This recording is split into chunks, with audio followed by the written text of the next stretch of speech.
If you were told that you were going to be given half an hour's interview with God and you had the privilege of asking one question, I wonder what you would ask.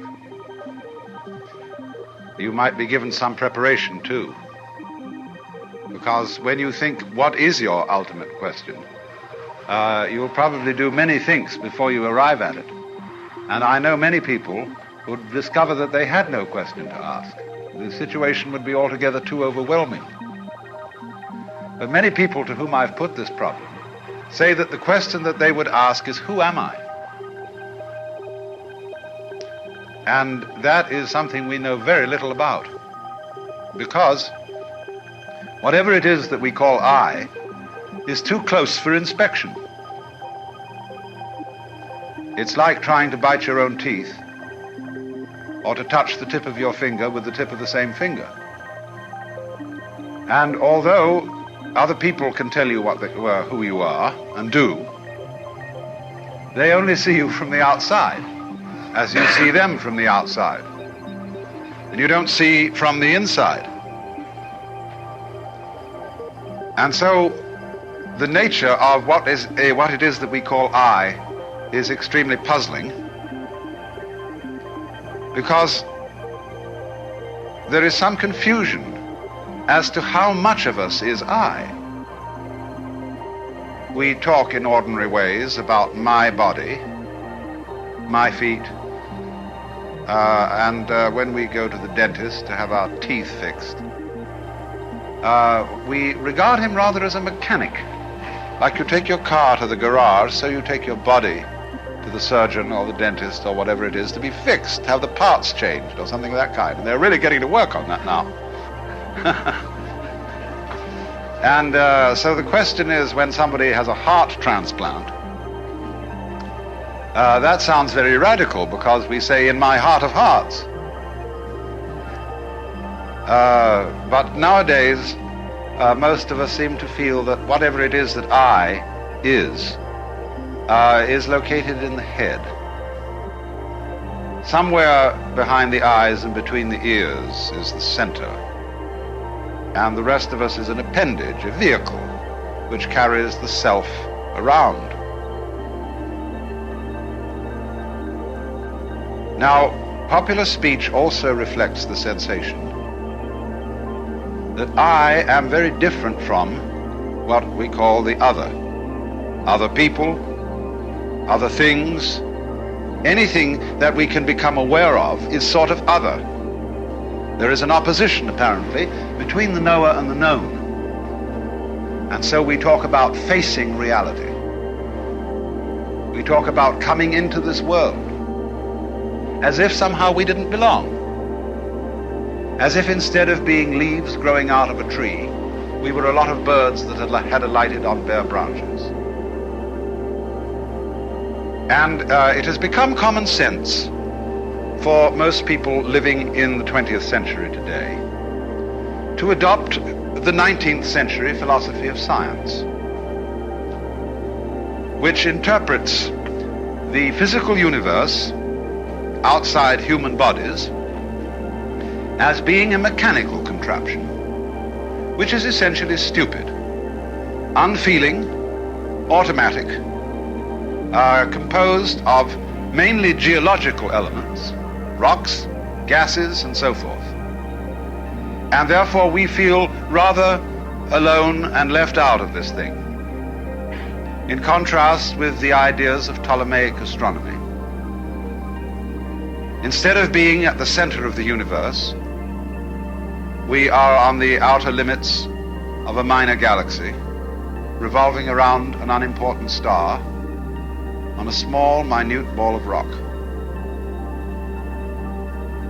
And therefore, that astronomical way of looking at things is simply overwhelming. It makes us feel not only of no importance, but also very much left out. And as a result, that is the common sense of most people living today. We did, of course, have a religious view of our nature, that we were the children of a loving God who is in charge of this whole operation. But very few people actually believe that anymore.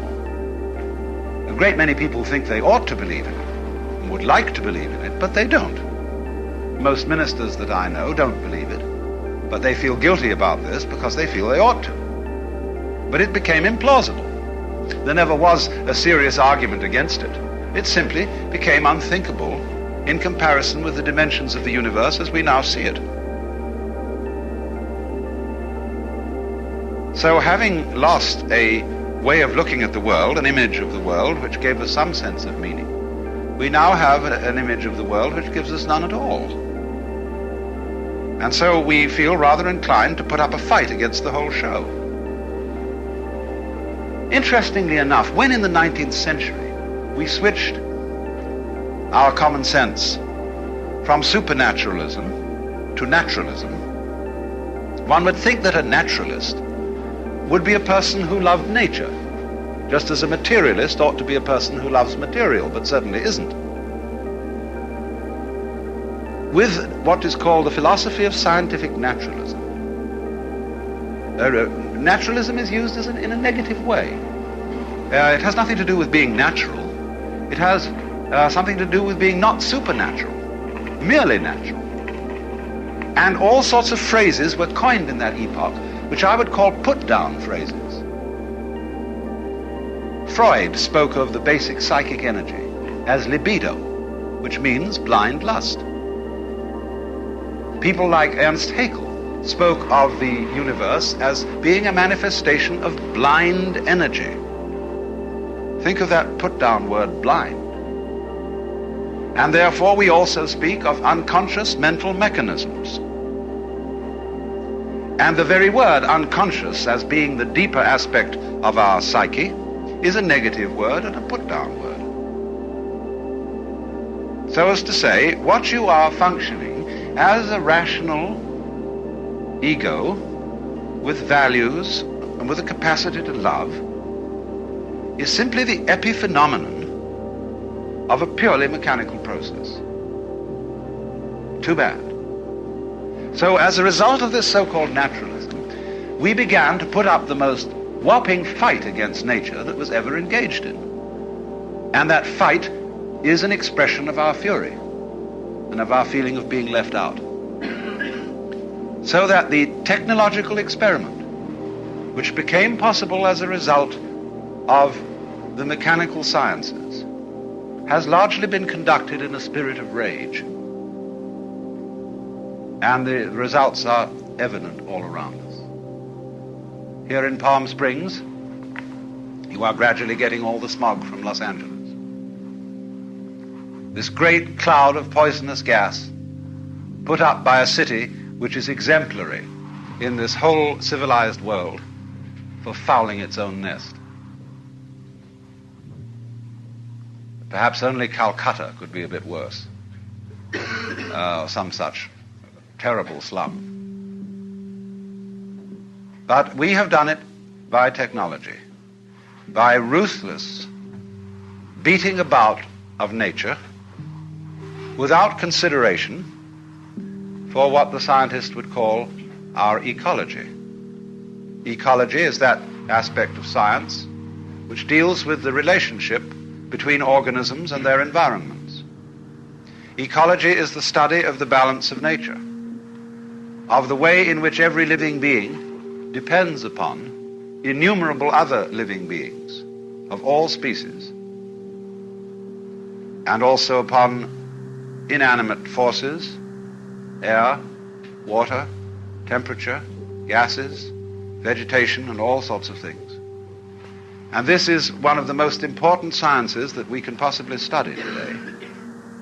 Because we are in a position where we realize that we cannot help interfering with the world. To be alive is to interfere. You must interfere. You cannot go back and say, hands off nature, let's leave it all alone.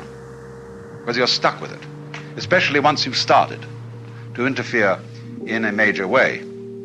We have so altered our environment that there is no hope for it but to go ahead. But we can, to some extent, change direction. But the only way that I can see of our effectively changing direction is through a transformation of the feeling that we have of our own existence and of what we mean by I. The reason for this is simply that all kinds of intelligent and even powerful people, like, say, Lawrence Rockefeller, who are interested in ecology and in conservation of our natural resources, they can scream their heads off, but nobody pays any attention. There is as yet, no really serious program at the government level to do anything radical about the pollution of water, the waste of water, the pollution of air, and the general ravaging of the United States of America. I'm amazed that congressmen can pass a bill imposing severe penalties on anyone who burns the American flag, whereas they are responsible for burning that for which the flag stands. The United States as a territory, as a people, and as a biological manifestation. That is an example of our perennial confusion of symbols with realities, which is, in a way, at the heart of the trouble, because what we think of as I is much more a symbol than it is a reality. The living organism, the whole mind-body, is much more than anything we mean by I. I largely stands for your personality, your role in life. And the very word person, as you probably know, comes from the Latin persona, a word originally used for the mask worn by actors in Greco-Roman drama, that through which sound comes because the mask had a megaphonic mouth to carry the voice in open-air theaters. So when you speak of being a real person, it really means being a genuine fake, because the personality is only the front. What is behind it? Well, of course, the organism is behind it, the whole organism. And we must be very careful not to confuse the organism with various symbols that we have for it, because those symbols can be extremely misleading. If we say the organism is the body, what we usually mean by the body is an impoverished meaning. When we speak of my body, that is to say my vehicle, my physical automobile, that is an unenriched meaning of the word body. Because what you really are as a body, as a living organism, is not some sort of separate existence coated by a skin which divides you from the rest of the world. Shakespeare has King John saying to Hubert, "Within this wall of flesh there is a soul, counts thee her creditor." Within this wall of flesh, the skin considered as a barrier, when actually, from a biological point of view, the human skin and all skins are osmotic membranes. You know, when you get something by osmosis, by sort of soaking it in, so in the same way one's skin is a spongy construction, full of holes, full of communicators, nerve ends. And your skin is simply a vibrating membrane through which the so-called external world flows into you and through you. So that you yourself actually are not so much an entity that moves around in an environment. You are much more like a whirlpool in a stream. And as you know, the whirlpool is constant only in its doing, that is to say, in its whirling. And you could recognize individual whirligigs in a stream. But the water is flowing through them all the time. They are never the same for a second. And so it is also with us. Or imagine it in another way. Supposing you have a rope, and 1 foot of the rope is made of hemp, 1 foot of it is made of cotton, 1 foot of it is made of silk, One foot of it is made of nylon, and so on. Now tie a simple knot in the rope. Now move the knot along the rope. And 1 minute it will be hemp, the next cotton, next silk, next nylon, and so on. Same knot. It will be recognizable as a continuing knot, as that knot, the knot in that rope. But the constitution of it will change as it moves. And so our constitution is changing constantly. Imagine, for example, a university. The student body, undergraduate, changes every 4 years. The faculty changes every so often. The buildings keep changing more and more. What constitutes the University of California? It certainly isn't the faculty, it isn't the students, it isn't the governors, it isn't the administration, it isn't the buildings. What is it? Why, a doing, a behavior, a universitying process of study and experiment and so on. So it is exactly the same with you. You flow. You are a process. But how do we draw the line about this process and its relationship to all other processes? We find that a very difficult thing to do the more you think about it. If you really felt with your whole organism, instead of just with that part of it called conscious attention, you would become aware of this flowing fact. And you would get a very strange feeling, which at first might frighten you. It is possible, of course, to have this feeling. And the feeling is like this. You would not be quite sure how to interpret it. You might feel that you yourself were doing everything else that's happening. That would be one way of feeling it. The other way of feeling it would be that you are doing nothing at all, but that everything else is doing you. And you would feel completely passive, like a puppet on the end of strings. Or though on the other hand, if you got the feeling that you're doing it all, you would feel like God Almighty. It is very easy for our consciousness to slip into this state of sensation. It can happen spontaneously, like measles. It can happen by training, as when someone practices yoga. It can happen chemically, as when certain drugs are taken.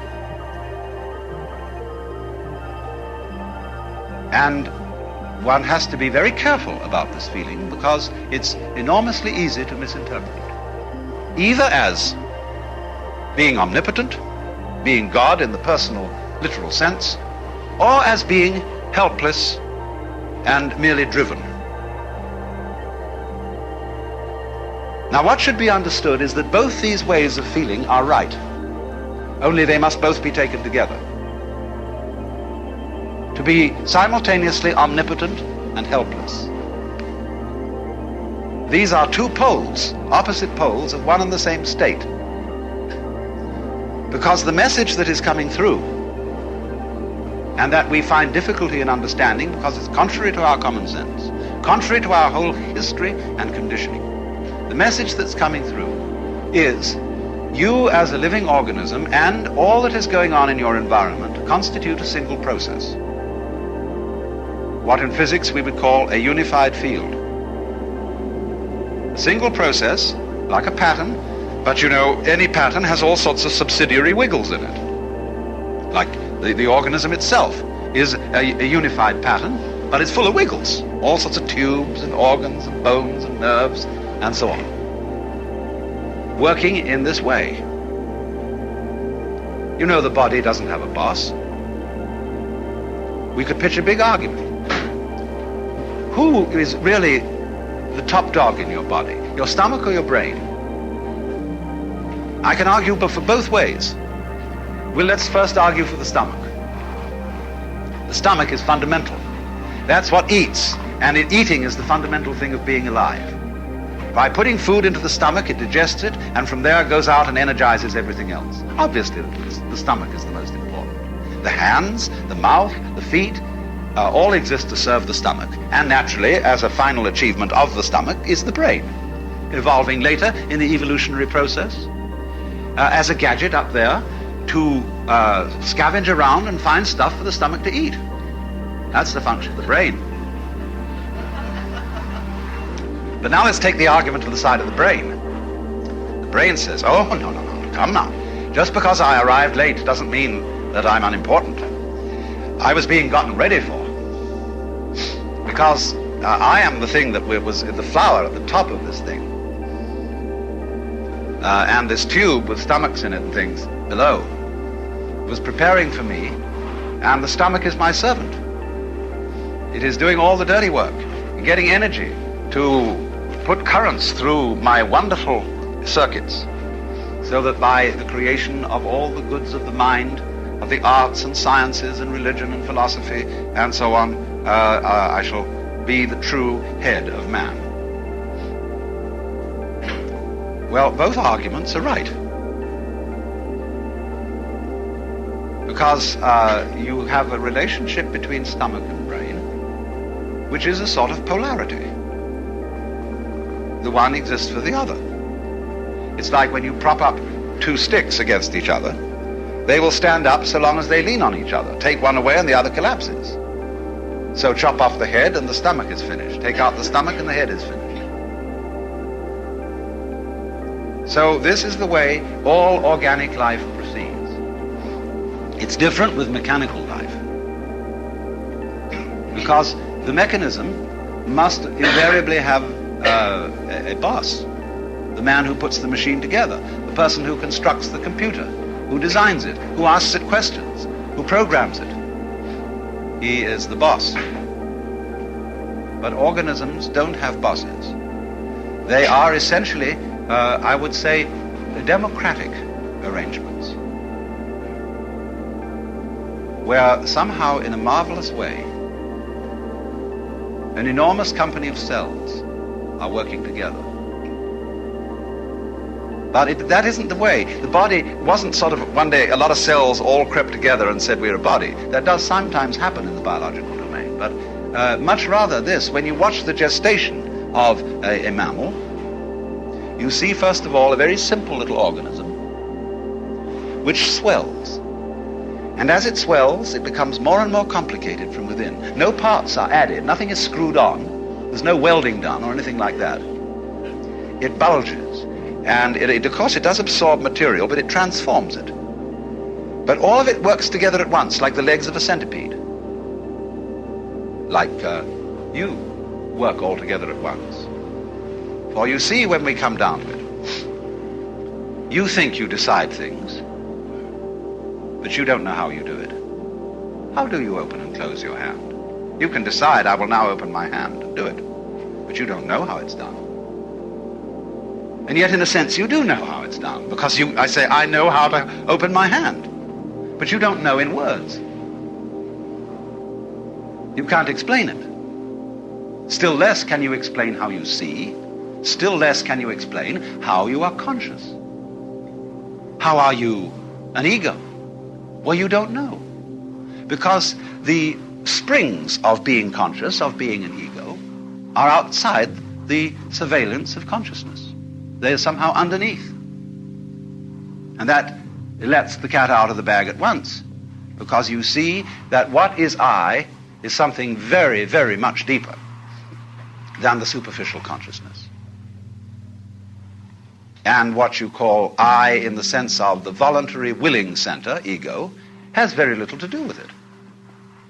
You are just a watchman on top of the mast, or a radar on a ship that is scanning the environment by conscious attention, looking out for trouble, or looking for food. The real you is much too complicated to think about. Supposing when you woke up in the morning, you had to switch yourself on. That is to say, you had to, by an act of conscious attention, to go through your brain and turn on all the synapses necessary for wakeful life. It'd take you hours. Supposing you really had to be conscious of all the details involved in walking, or in breathing, or in circulation of the blood, you'd never get around to it. So you see, when we inspect the physical world with conscious attention, the first thing that strikes us is that the physical world is extraordinarily complicated. How can it possibly be organized? But actually, the physical world is not complicated at all. What is complicated is the task of trying to describe it in words, or of trying to figure it out in numbers. Because that is analogous to the task of, say, removing the water from the Pacific Ocean into the Atlantic with a beer mug. We can only take one mug at a time. And so we say in popular speech, you can only think of one thing at a time. That's not exactly true. But what it reveals is that thinking, that conscious thought, is a kind of calculus in which we understand things bit by bit. And it leads us into the superstition that things really are bits. Now, when you eat chicken, of course, you have to bite it, and you take it in bits.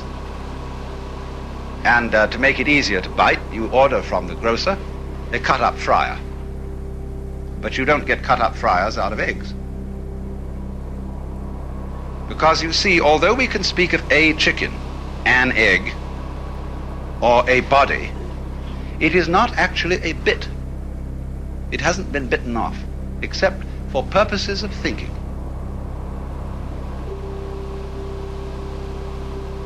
Now,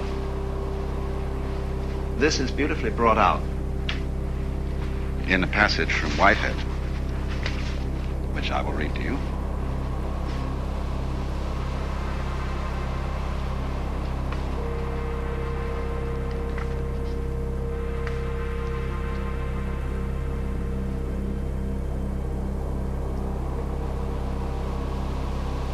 He's discussing the 19th century philosophy of science, which I was just discussing too. And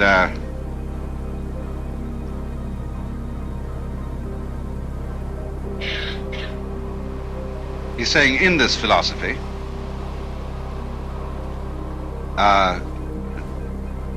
all our impressions of nature are simply products of our minds. Nature gets credit which should in truth be reserved for ourselves. The rose for its scent, the nightingale for his song, and the sun for his radiance. The poets are entirely mistaken. They should address their lyrics to themselves and should turn them into odes of self-congratulation on the excellency of the human mind. Nature is a dull affair, soundless, scentless, colorless, merely the hurrying of material endlessly, meaninglessly.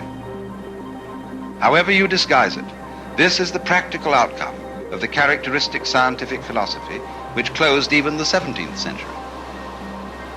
In the first place, we must note its astounding efficiency as a system of concepts for the organization of scientific research. In this respect, it is fully worthy of the genius of the century which produced it. It has held its own as the guiding principle of scientific studies ever since. It is still reigning. Every university in the world organizes itself in accordance with it. No alternative system of organizing the pursuit of scientific truth has been suggested. It is not only reigning, but it is without a rival. And yet, it is quite unbelievable. This conception of the universe is surely framed in terms of high abstractions, and the paradox only arises because we have mistaken our abstractions for concrete realities. He calls that, you see, the fallacy of misplaced concreteness. The attribution, in other words, to our bitty way of thinking, to the world which we are biting. That is misplaced concreteness. The separations between things are abstract. They are concepts. In the same way, for example, as lines of latitude and longitude are concepts, even though a Russian poet has recently made a beautiful poem about the world being like a ball carried in a net bag. But you never expect to trip over the equator when you cross it. And although it is something quite abstract and does not exist in nature, it's extremely useful for purposes of navigation. So in the same way, bitting and having words to describe particular events or particular wiggles in the universal pattern are very useful. But they are very dangerous when you confuse things with natural events. Because then you get into this sort of trouble. The trouble of the sorcerer. The surgeon, who is too much of a specialist in one organ, runs into that organ and alters it and does what he considers a better mechanical job than the Lord did. But then he discovers, to his dismay and the even greater dismay of his patient, that the operation has unforeseen consequences in some other part of the organs, because he didn't realize the connection. When likewise we object to certain insect pests, oh, we say, get rid of them, DDT. And so, but then we found we got rid of something else we didn't want to get rid of. And worse still, that this insect that we didn't like was doing a job for us in some manner of which we weren't aware, and we only become aware of it when suddenly we find ourselves covered with another kind of fly altogether, or with some sort of bacteria which this insect kept down. Watch it, watch it, watch it, because nature does not consist of separate things which you can just pull out like parts from an engine. Take the case of bees and flowers. Oh, we always use the bees and flowers to explain fundamental things about life. But we're going to go deeper than sex this time. Fascinating thing about bees and flowers is they are very different looking things. A flower sits still and blooms, and it smells, or stinks to be correct. The bee moves about and buzzes, but they are all one organism. You don't find flowers without bees. You don't find bees without flowers. They are just as much one as your head and your feet, which also look very different. So in that sense, you see, we are one with the incredible complexity of processes and wiggles upon which we depend. Although to say upon which we depend is not quite accurate, because that separates us from it, as if I were hanging on to a beam and depending on it. It isn't like that. You don't depend on it, because it depends on you. It's a mutual arrangement. And it isn't that one bit of this sort of came first, although that sometimes happens. But it's always there in potentiality, what came later. But it's rather in the same way that when a flower opens, you see all the different petals extending simultaneously, especially when you watch a fast motion movie of a flower opening. And so in the same way, there is a simultaneous arrival or evolution of the human organism and the human environment. And thus, biologists speak about the evolution of an environment as well as the evolution of an organism in it. In other words, human beings could not have appeared on this planet until its temperature had lowered to a certain degree, until the atmosphere contained certain gases as a result of vegetative development. And then the environment became evolved enough for human beings to appear in it. Evolved enough?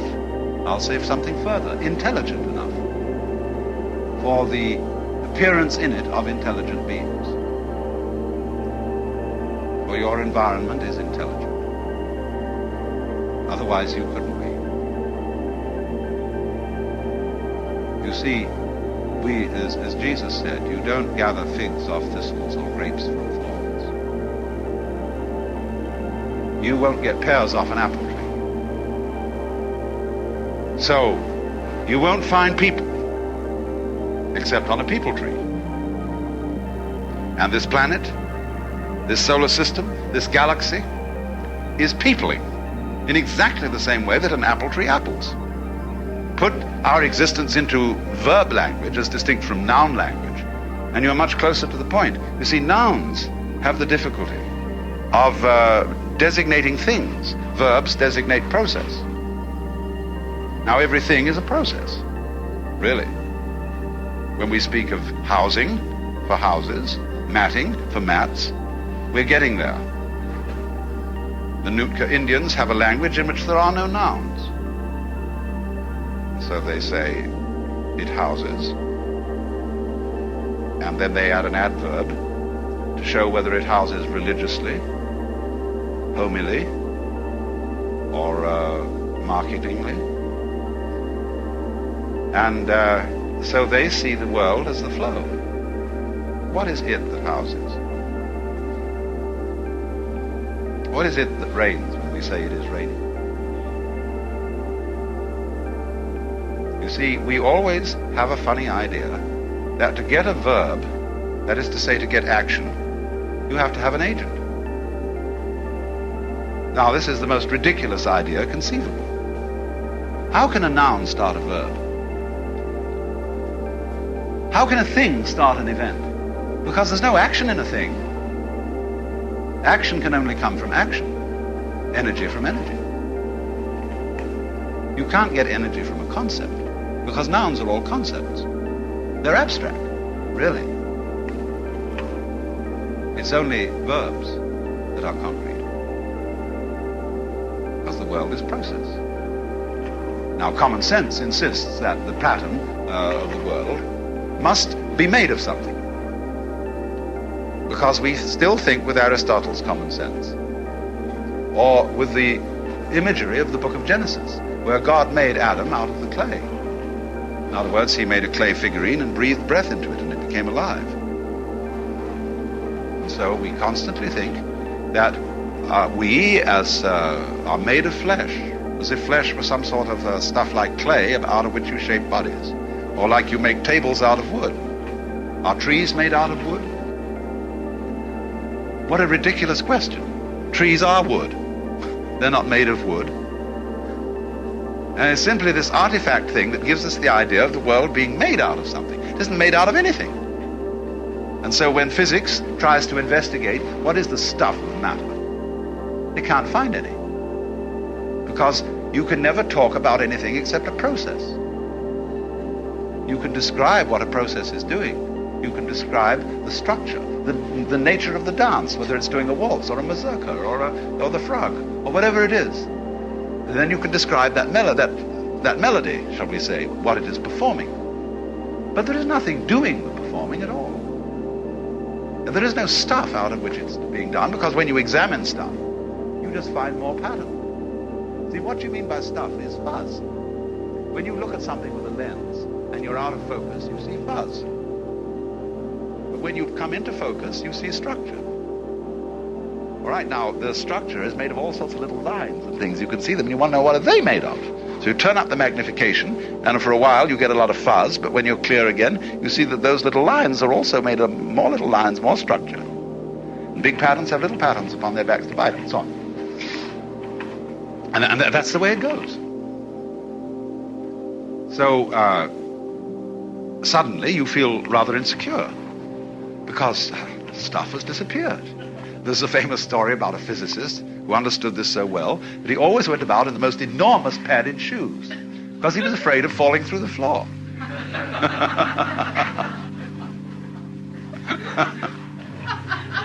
Now look what's happened. Just look and see what has happened to us. If we go through everything that I've been saying, we find, first of all, that the thing that we thought was I is nothing more than a social institution. Just like the equator, or an inch, And to mistake it, to reify it, as Whitehead would say, is the fallacy of misplaced concreteness. It's strictly a hallucination.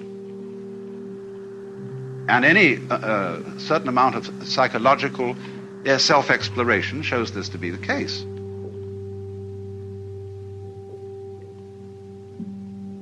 For what we are is the organism, and what the organism is a transactional interchange between the organism and the environment. It's not quite correct to say you're doing it and it's doing you. Because, see, Whitehead, in describing the scientific philosophy, saying, for example, that blue is entirely our projection on the sky, he's half right, you see. Those scientists he's talking about are half right. But the part of it that is left out of consideration is this. True, you, with your optical nerves and eyes, transform the sky into the blue feeling. But without the sky, you wouldn't have any optical nerves.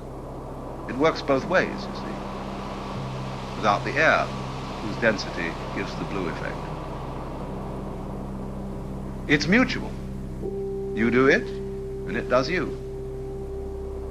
But that's, as I said, a two-way, a clumsy way of talking about it's all one process, a unified process. And furthermore, from this process there has disappeared what we thought was solidity, what we thought was common sense, substance, and stuff. It's just pattern. And at once one feels sort of ghostly, as if you could be easily blown away. And that's why the Hindus call the universe the Maya, which means the illusion. Don't forget, illusion is related to the Latin word ludere, to play. So the play, the big act. It also means magic, as in a conjurer's creation of an illusion. It also means creative power. It also means art. And finally, it means the divine power. The Maya of the Lord. Lord is a bad translation of Bhagavan. Just the divine. Lord means boss in English. The Hindus don't do it that way.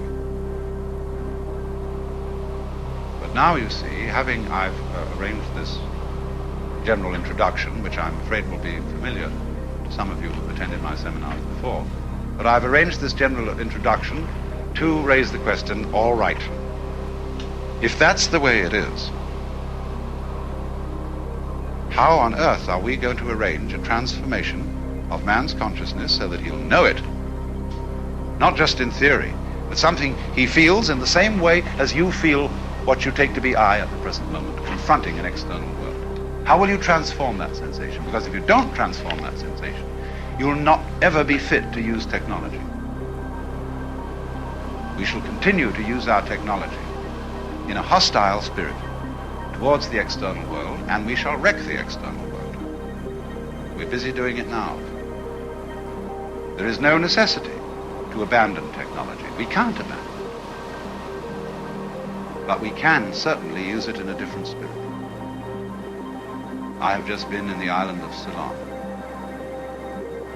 which is a garden, a beautiful, beautiful place, but it's completely undeveloped from a technical point of view. And it's in very bad economic circumstances because nobody wants to buy natural rubber anymore. It has no foreign exchange. It's very peaceful. But the change has got to come. So I discussed with one of the high members of the government the possibility that we could set up in Ceylon an experimental station which would serve not only India eventually and Africa, but us too. an institute of ecological technology,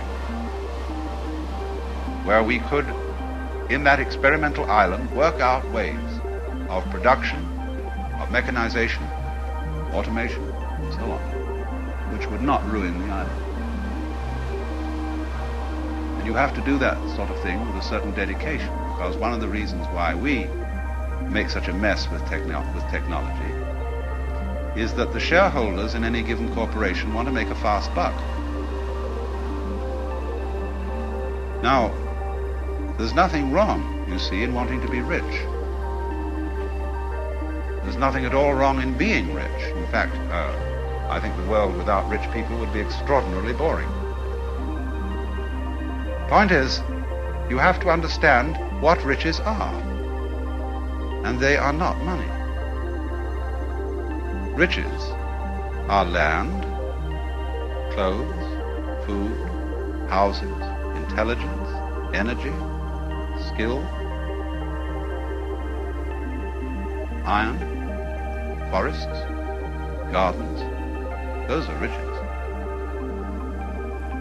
But when you're concentrating, you see, only on making the buck, it doesn't occur to you that you're not really getting rich. You're just impoverishing yourself. It's like, when you up prices, the value of the dollar goes down, down, down, down, down. You're just on a rat race, on a treadmill. The faster it moves, it doesn't get anywhere it doesn't even stay in the same place.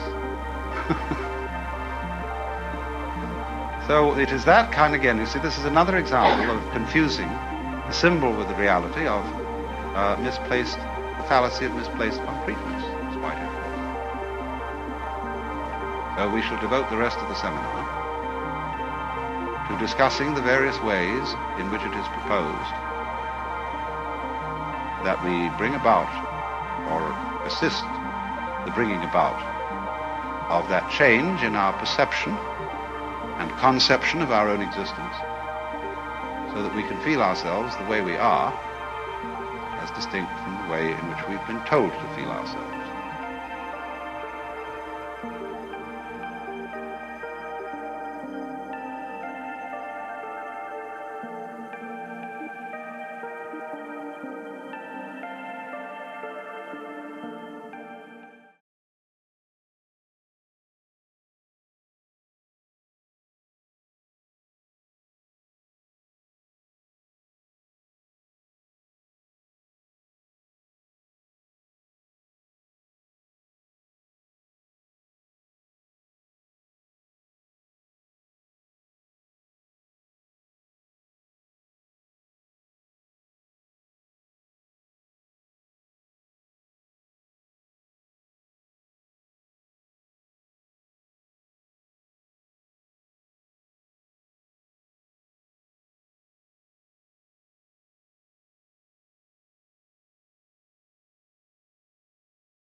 Now, what seems to develop is this.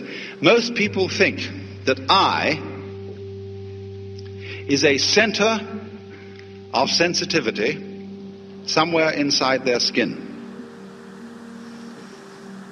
And the majority of people feel that it's in their heads. Civilizations in different periods of history have differed about this. Some people feel that they exist in the solar plexus. Other people feel that they exist about here. But in American culture today, or in the Western culture in general, most people feel that they exist in here. And there is, as it were, a little man sitting inside the center of the skull. And he has a television screen in front of him, which gives him all messages from the eyeballs.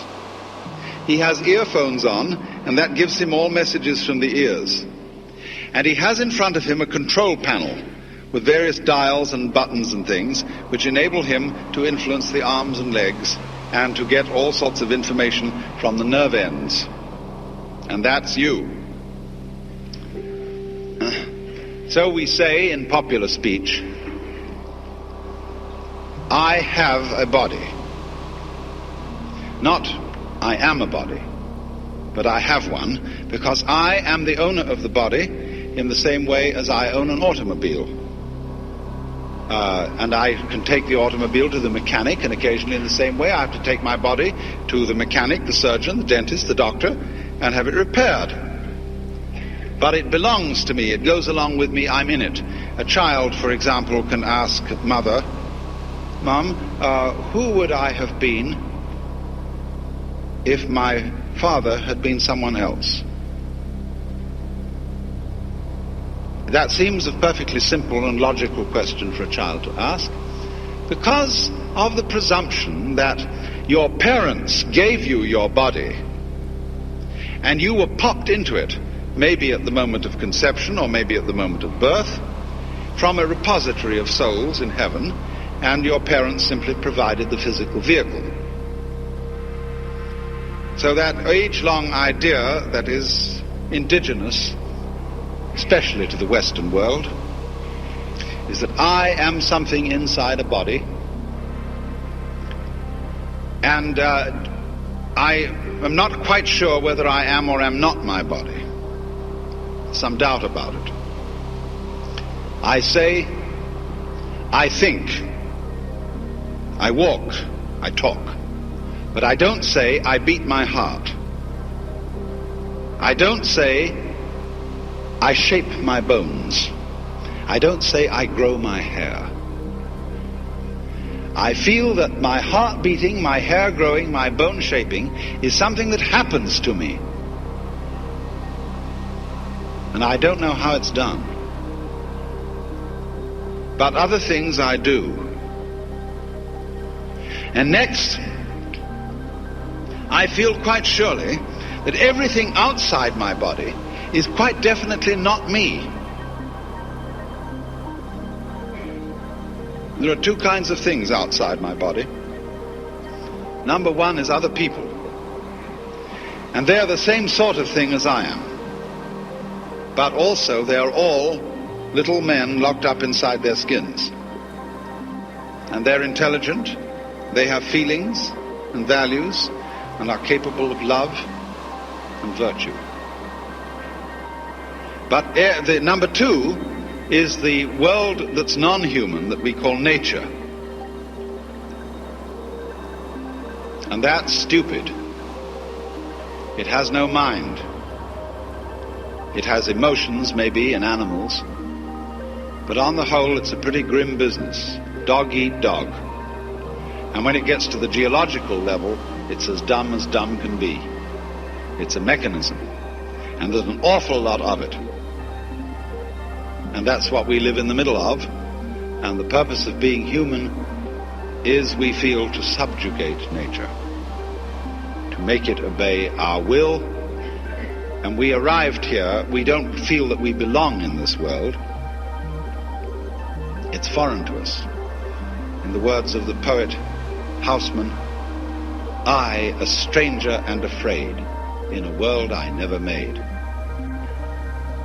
And so all around us today, we see the signs of man's battle with nature. I'm living at the moment in a marvelous house in the Hollywood Hills. And we are overlooking a lake. And on the other side of the lake, the whole hill has suddenly been interrupted with a ghastly gash where they have made level lots for building tract homes of the kind you would build on a flat plain. This is called the conquest of nature. These houses will eventually fall down the hill because they are causing soil erosion and they're being maximally stupid. The proper way to build a house on a hillside is to do it in such a way as to effect the minimum interference with the nature of the hill. After all, the whole point of living in the hills is to live in the hills. There's no point in converting the hills into something flat and then going and living there. You can do that already on the ground. So the more people live in the hills, the more they spoil the hills, and they're just the same as people living on the flat ground. I mean, how stupid can you get? Well, anyway, that this is one of the symptoms of our phony sense of identity, of our phony feeling that we are something lonely, locked up in a bag of skin, confronted with a world, an external, alien, foreign world that is not me. Now, according to certain of these great ancient philosophies like Buddhism, this sensation of being a separate, lonely individual is a hallucination. It's a hallucination brought about by various causes, the way we are brought up, being the chief of them, of course. I remember as a child, and you probably have very similar memories to mine, that all our parents were desperately interested in identifying us. Don't you remember that sometimes you went out and played with other children, and there was someone in the group of other children you admired and looked up to, and you came home imitating the mannerisms of that other child. And your mother said to you, Johnny, that's not you, that's Peter. And you felt a little bit ashamed, because somehow you had let her down. She wanted you to be you, her child, and not Mrs. Jones's child, Peter. And so in many ways, we're all taught this. For example,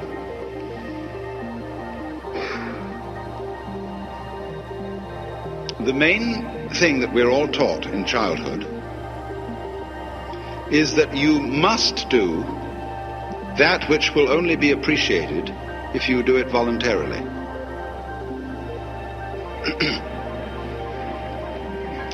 Now, darling, a dutiful child must love its mother. But now, I don't want you to do it because I say so, but because you really want to.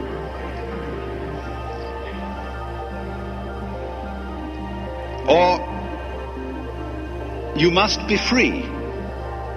See, this comes into politics. Everybody must vote. You see, imagine, you're members of a democracy, and you must be members of a democracy. See, you're ordered to. Crazy. Also, thou shalt love the Lord thy God. Is that a commandment or a joke?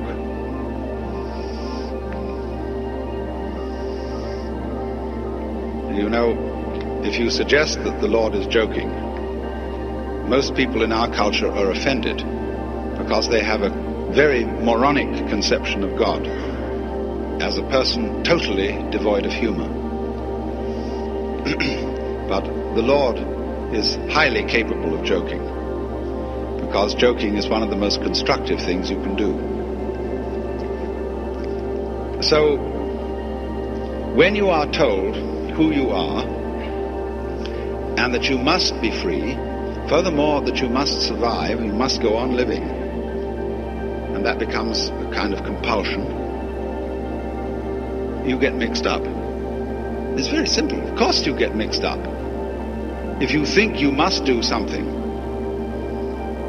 which will only be the thing required of you if you do it freely.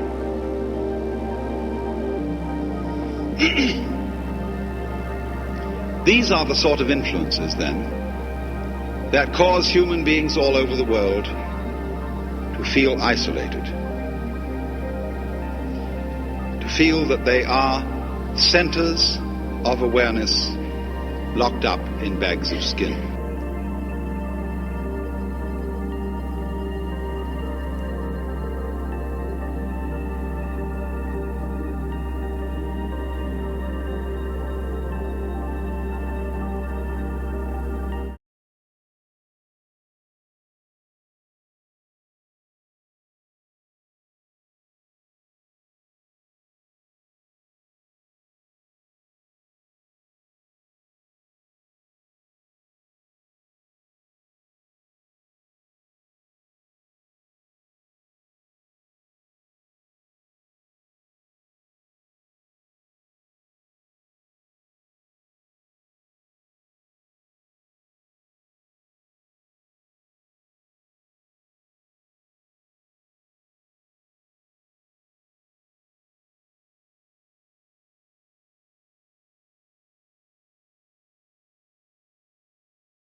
Well, I have a sort of suggestion,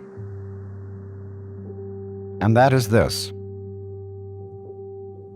that before we decide either to save the planet or to destroy it, we pause for a moment of silence.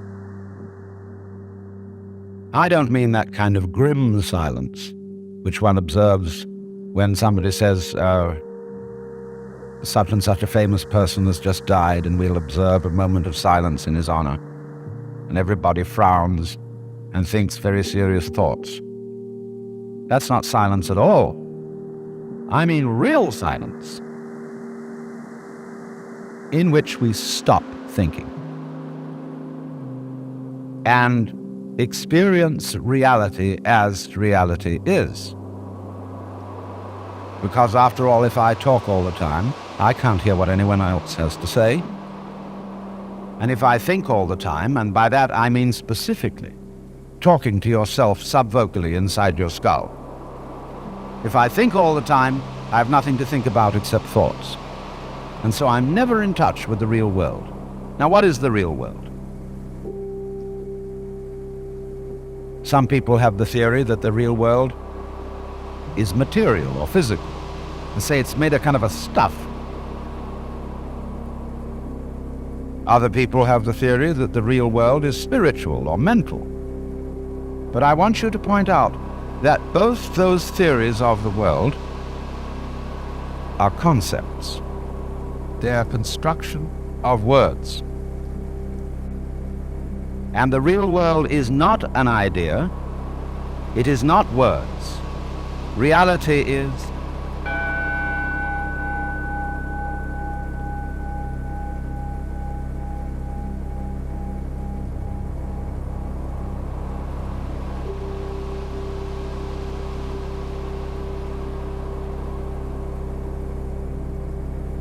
you will find, therefore, that if you get with reality, all sorts of illusions disappear.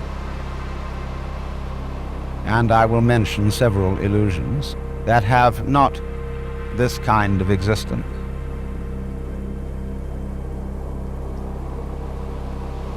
Let's begin with some very down-to-earth ones, like money.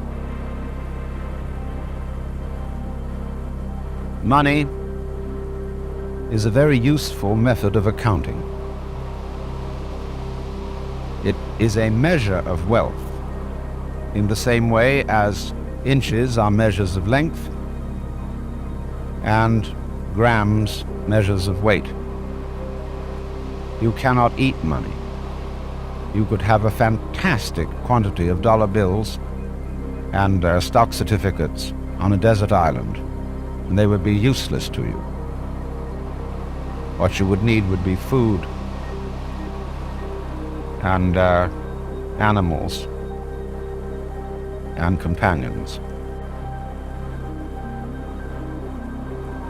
Money simply represents wealth in rather the same way that the menu represents the dinner.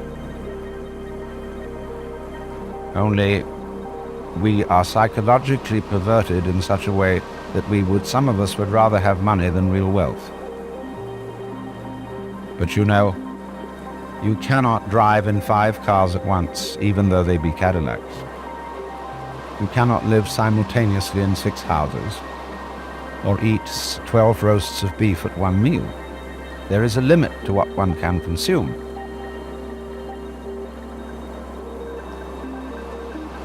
So that's one of the sort of confusions I'm talking about. I once talked to a woman who came to me and said she was afraid of death. And we went into it in a long conversation. I said, "What are you really afraid of?" And she thought it over, and he said, "You know, what I'm going to be afraid of is what other people are going to say.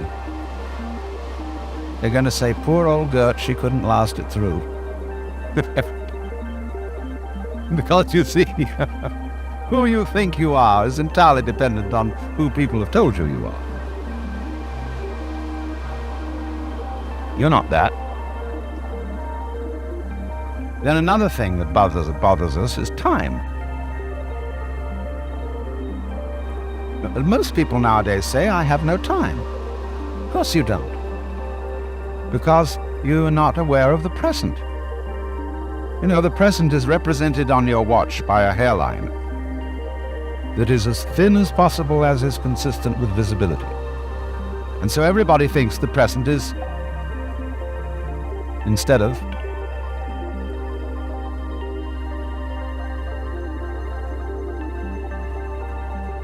now, the present is the only real time. There is no past, and there isn't a future. And there never will be. We think ordinarily of the present as an infinitesimal point at which the future changes into the past. And we also do a terrible thing. We imagine ourselves to be results of the past.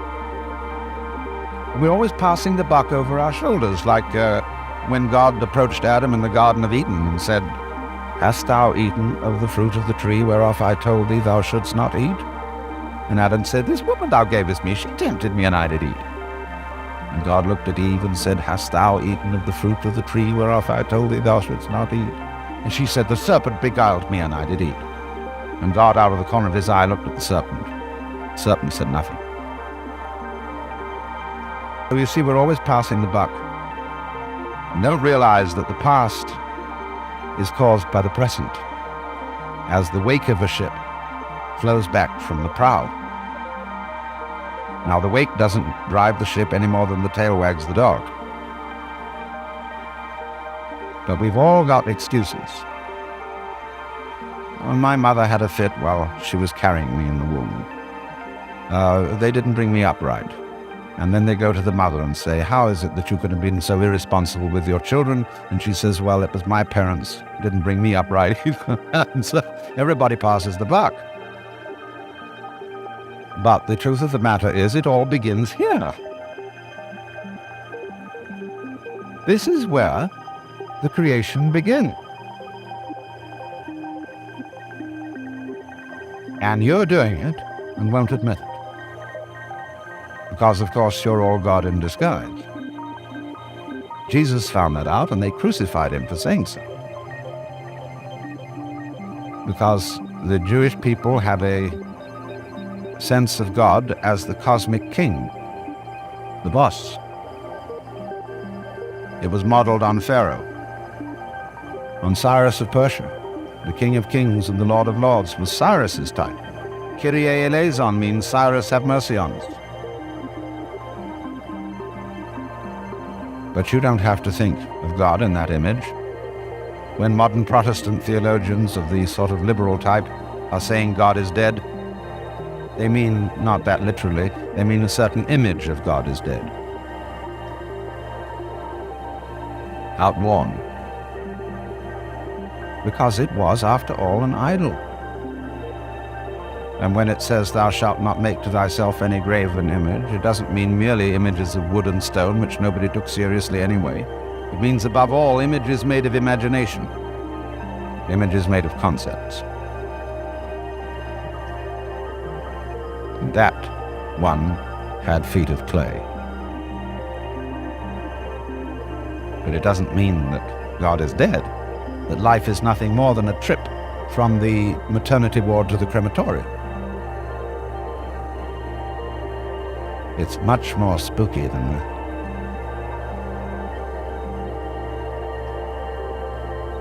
Much more wonderful. But you see, you can't conceive reality. We could say God is reality. But if I call this the sound of a gong, it isn't the same as this. You see? The sound of a gong is a different sound from that sound. The sound of a gong, the sound of a gong, the sound of a gong, the sound of a gong is not.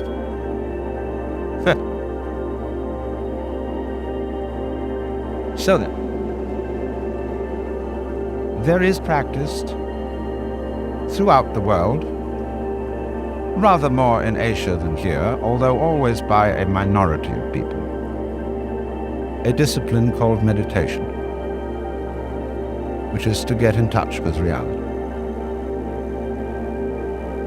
The word meditation in English doesn't have quite the same meaning, because when we talk of someone meditating, we think of deeply pondering about something. When the Orientals are asked, "What do you meditate on?" they look slightly puzzled. We don't meditate on anything. We just meditate. In Sanskrit it is called jhana. In Chinese it is called chan. In Japanese it is called Zen. And it means, very simply, to stop thinking. Temporarily. Not again that thinking is something bad.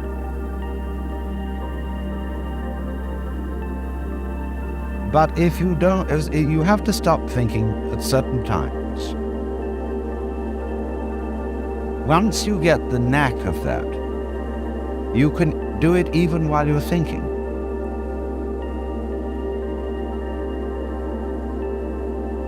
So you can be a scholar and practice meditation. This is not an anti-intellectual point of view. I imagine that most of you here are either in college or college educated. And the foundation of the intellectual life. Good scholarship requires that you meditate. But in saying that, I have got myself into a linguistic trap. Because you see, I seem to be pitching it to you as if it was something good for you.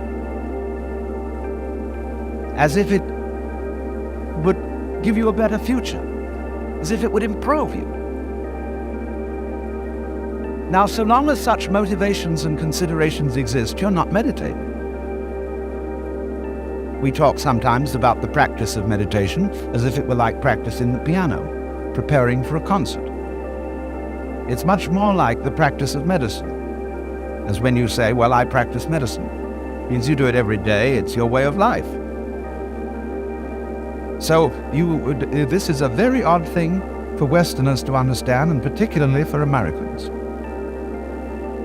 Because we are so fixated on the future. When we say we want to put something down, we say it has no future. Well, do you? Much better to have a present. Because if you don't, it's useless to make plans. Because when they work out, you won't be there to enjoy them. You'll be thinking of something else. So this is one activity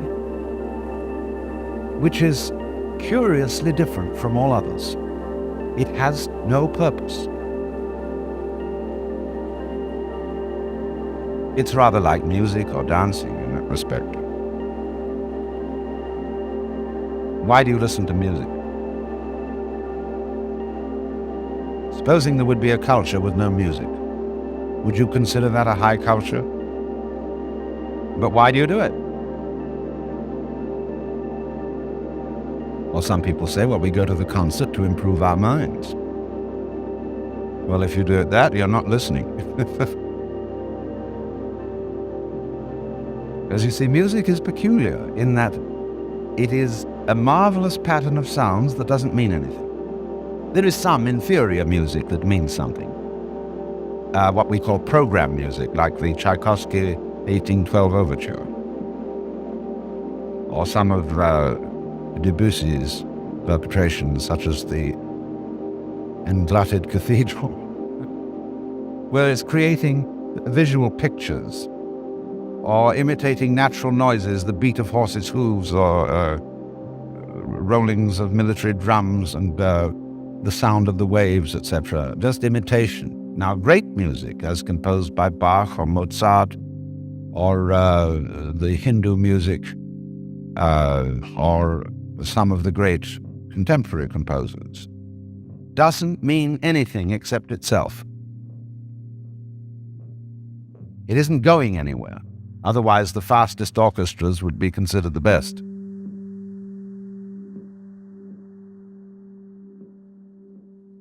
So we, in music, become centered. We come into the present. Not a hairline present, mind you. It's an expanded present, because if you had a hairline present, you wouldn't be able to hear one note after another. You wouldn't know what note you'd heard before. So you couldn't hear melody.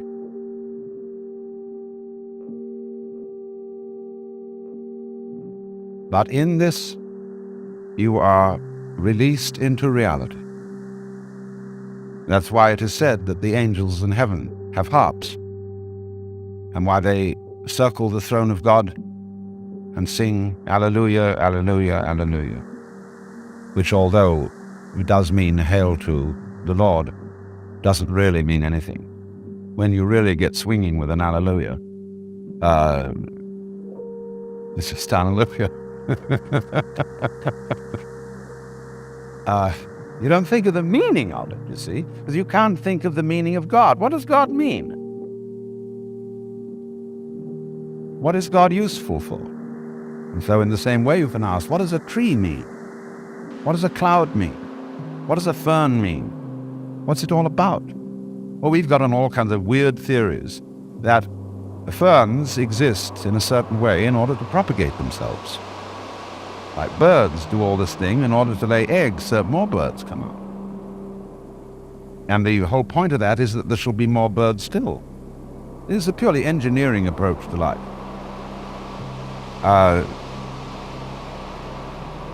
Which is completely senseless. Things don't mean anything. Birds don't mean anything. Trees don't mean anything. Words mean something, yes, because they point to something beyond themselves. They are signs. But if you take words too seriously, you're like a person who climbs a signpost instead of going where it points.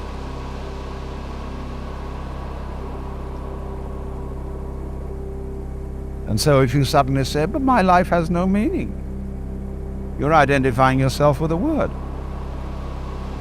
And that's what we do. If I would identify myself with Alan Watts, that would be identifying myself with a concept, with words. A rather complicated mess of words, to be sure. But still, I would have made that mistake.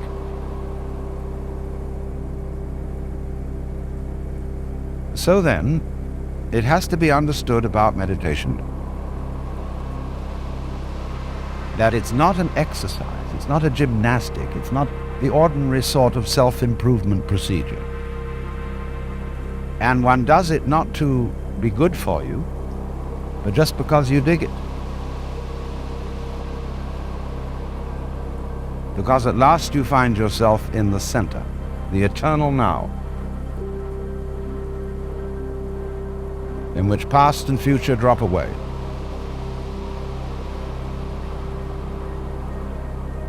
In which divisions created by words drop away. Can you point to the division between my 5 fingers? Can you, in other words, touch the difference between them? Can't be done. Because the difference is conceptual. True, they can all move independently, but only because they are one with the body, and the body is one with its environment. You cannot separate those. Like bees and flowers. Where there are no flowers, there are no bees. Where there are no bees, there are no flowers. They look very different, but they are essentially one organism. The head and the feet look very different, but they are parts of one organism. Not really parts. Parts is a mechanical word. Like got any spare parts? The organism doesn't have parts, it has features. Now, there's not very much point in merely talking about this. You can understand it only by doing it.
I was discussing the plausibility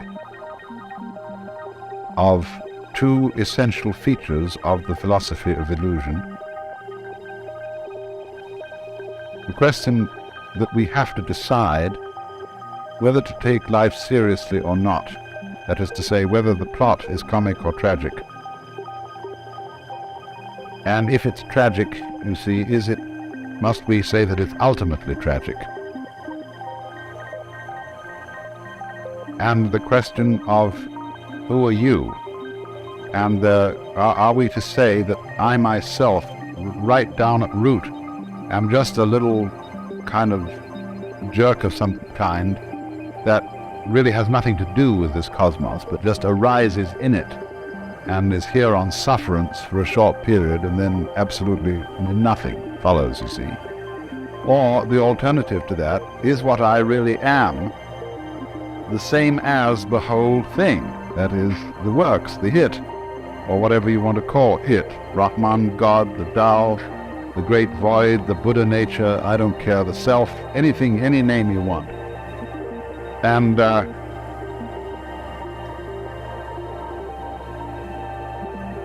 whereas that attitude, you can look at it from various points of view in judging it. You can say it's wishful thinking. You can say that it's insufferable pride. But the point of the matter is, as I tried to show, any other way of looking at things is kind of schizoid. It looks at human beings as if they arrived in this world like a bunch of birds on the branches of a barren tree. They just got settled there, you know, they don't belong. The sense of being strangers and pilgrims from another domain altogether. Well, where is this other domain? And how does it relate to this one? Are they separate? I showed you that even when we say that two domains are the poles apart, the very fact that they're poles shows that they have a hidden connection. And the hidden connection is the big thing in life. All you junkies know that.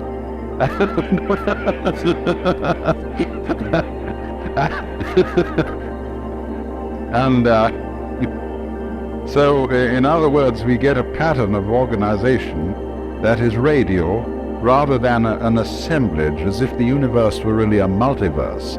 A lot of things that got connected together out of the infinite wastes of space and sort of began to maunder around each other.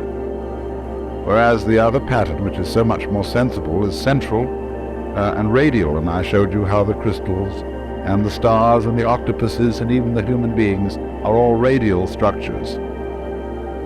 Of course, we don't see our radial relationship to the totality of the universe because it isn't obvious.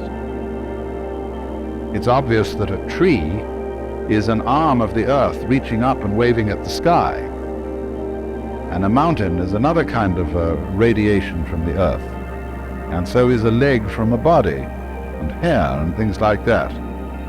But what makes human beings, as the highest of the mammals, so conscious of being independent is that they are topologically an enclosed surface, you see, which wanders around independently of the ground. What we don't notice is that we are not independent of the ground at all, that wandering around is something that is entirely related to there being some ground. In other words, when you run up a hill, the hill also runs you up it. The hill rises and lifts you as you run, you see? And if you understand that, you don't take a hostile attitude to mountains and hills. You're grateful to them for lifting you up so high in the air, because that's presumably why you went up, that the thing was high. It was lifted up. You wanted to be lifted up. It lifted you up. You had to cooperate, of course. I always like the illustration that I've used before, perhaps you haven't heard it, of the thistledown. The thistledown, too, comes moving through the sky. I once was playing with the thing, you know, and just came out of the blue sky, and I caught it like that, pulled it under my nose, and it started to pull to get away. Looks as if it were a butterfly or something. It pulls away when you catch it by the leg. And I thought, oh no, of course, that's not the thistledown, it's the wind. Well, which was it? You know, in a famous debate that was settled by the sixth patriarch of Zen, there were two monks arguing when a flag was flapping in the wind, whether it was the wind or the flag that was moving. And he said, it's neither, it's the mind. And so in a way the same thing was true about the thistledown. The mind is the moving thing, because which point of view will you take? Which attitude of mind will you take towards this? Is it the wind moving the thistledown? Or is it the thistledown that is moving itself with the wind? After all, when you see a sailing boat, and there's a man in the sailing boat, who is moving the boat? Is it the wind moving the boat? Or is it the man moving the boat because he was smart enough to put up a sail? Much smarter way of getting around than rowing. You don't have to work. It's intelligence, you see, the mind that moves the boat. And so in the same way, I thought, you know, this thistledown has some kind of intelligence. It's radial, it's organized, it's beautiful. And it's used that to sail itself with the wind, to enable itself to pull like a little organism playing with the wind. And so in just the same way, each one of us uses the universe to get around, and the universe uses us to play with and to make games and patterns and to do its stuff. So because we seem to be disconnected and entirely sealed within our skin, that is a very deceptive thing, because the skin is not really the boundary of man. You'll notice that in various periods of art, human beings have been shaped in different ways. And have been more or less transparent at some times, at other times opaque, and sometimes the emphasis has been on the state of mind which this human being is in. At other times the emphasis is on the bodily conformations and so on. In the work of painters today, one sees images that at first sight one doesn't recognize as being human. There was an exhibition at the Museum of Modern Art in New York some years ago called The New Image of Man. And these things didn't look like human beings at all. Some of them did, but that's because what does a human being look like? That depends on your point of view.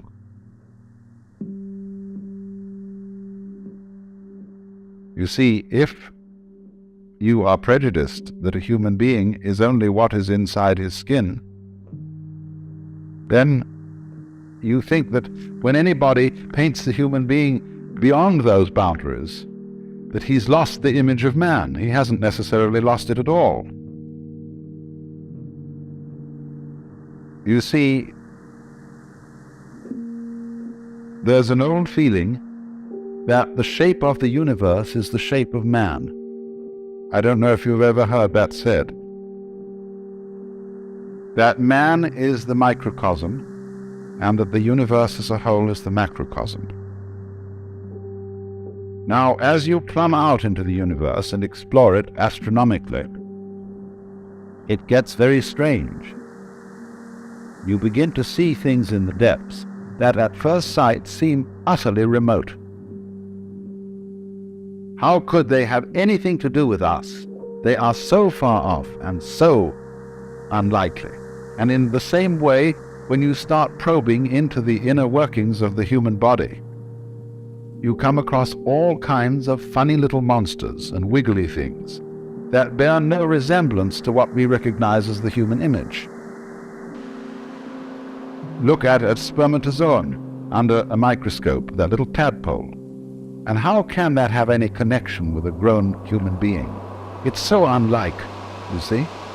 It's foreign feeling. And you get the creeps sometimes, the foreign feeling about yourself, if you feel your own pulse. Or if you're able to look at an X-ray in some way of your inner organs working. They're all strangers to us, we don't know about them. And they give us the creeps. as if they were, coming across some weird insects in the dark, and that sort of feeling. But what we will always find out in the end, when we meet the very strange thing, and we look into the distant reaches of space, there will one day be the dawning recognition, that's me. Why, that's me. And the whole game of the universe, you see, is to appear as strange to itself as it possibly can. That's how one keeps variety going. That's how one keeps wonder going, and all kinds of exciting development.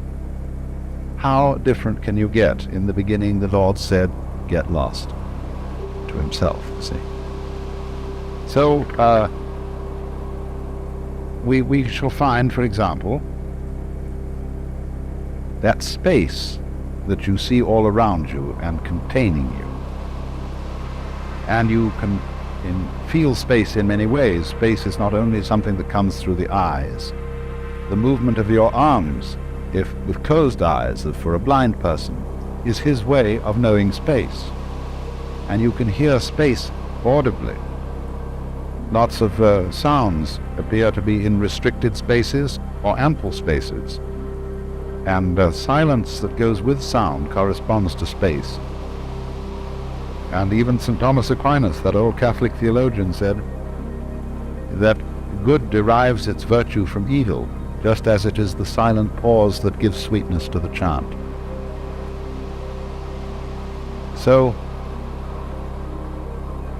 but space, you see, that seems to contain, space is one's mind. This was common sense to people living in the early Renaissance, for example, at the time of Dante. There are many references in Dante's poetry to the identity of mind and space. And likewise in a 8th century text in China, the Sutra of the Sixth Patriarch, he likens the nature of mind to the nature of space. He says, just as space contains all the sun and the moon and the stars and the people and the mountains and the forests, so the nature of mind, the nature of consciousness, the nature of oneself contains all these things. So you see that if you think that way, you have an image of man that is global, that is very different from the image in which man is defined as bounded by his skin. That's a prejudice. We think now, for example, I have my own private thoughts. Well, nobody has private thoughts. Because one thinks in images and words, and these words and images are derived from the whole thought structure of the society in which you live. We think thoughts. The domain of mind is very similar to the grid structure of an electric power supply system. You know, what happens is there's a network of power stations and transformers so arranged that if one of them gives out and fails to supply a certain area, immediately the grid connects them with other sources of power. Well, in rather a similar way, our minds are connected. Let's take one very obvious example of it. What Northrop Frye calls the order of words. The order of words is all existing literature. Both rhetoric, what is spoken, of course, and what is written down. Now, it's his theory that as a scholar of literature and the history of literature, he can take any piece of writing of a reasonable length and tell you when it was written. Because everything that is written and said is inescapably related to the whole order of words. And it's amazing what little things you might not notice would give you away. Because he can say, well, obviously he has read this, thinking, say, of a particular novelist or poet. So it must come after the date when that novel was published. But he couldn't possibly use an expression like that to say, for example, that it was a capital day. He would never use that expression living, say, in contemporary 20th century America. That's a Victorianism, or it's an Edwardian way of talking. And so by all sorts of little clues like that, the scholar could pin down a piece of writing to when it was written, you see? That is because every individual piece of writing is a function of all writing that's being done. Well, now that's a very specific and almost crude illustration of something that's going on in a far more complicated way than that. It isn't only all writing, all thinking is being done in relation to the total order of thought. And in a still more subtle way, all living is being done in relation to the total order of life, to what de Chardin calls the biosphere, and it goes way beyond that, because of the vast interplay of what we now call gravitational and electrical fields, which embrace everything that there is. That is why the ancients, when a person was born, cast his horoscope. That was a map of the universe at the time of that person's birth, and therefore it was a drawing of his soul, because the soul is not inside the body. The body is inside the soul. The soul, your soul, is the whole universe as it is focused upon your organism. Now, of course, astrology is a very primitive science, and it interpreted the influence of the universe upon the individual in very crude ways, and it works mostly by good guesswork on the part of the astrologer. If you know how to tell fortunes at a fair, you will find out a great deal about how all these predictive psychic sciences work, because the client invariably gives himself away, either by his anxiety to be told the truth or by his anxiety to conceal it. They work equally well. But there is, you see, underneath the astrological notion, a sound idea that the true map of the soul is the picture of the universe surrounding the individual. It isn't necessarily your soul is not the picture of the universe just at the moment when you were born, you see.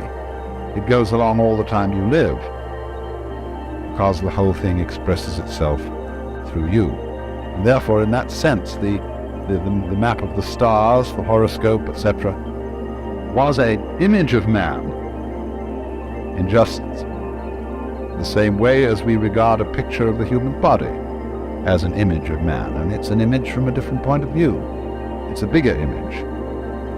It shows, in other words, that your mind is very largely outside your body. After all, it's inside too, it's simultaneous. You see, I cannot think, I can't have a mind without seeing, feeling, and relating to other people.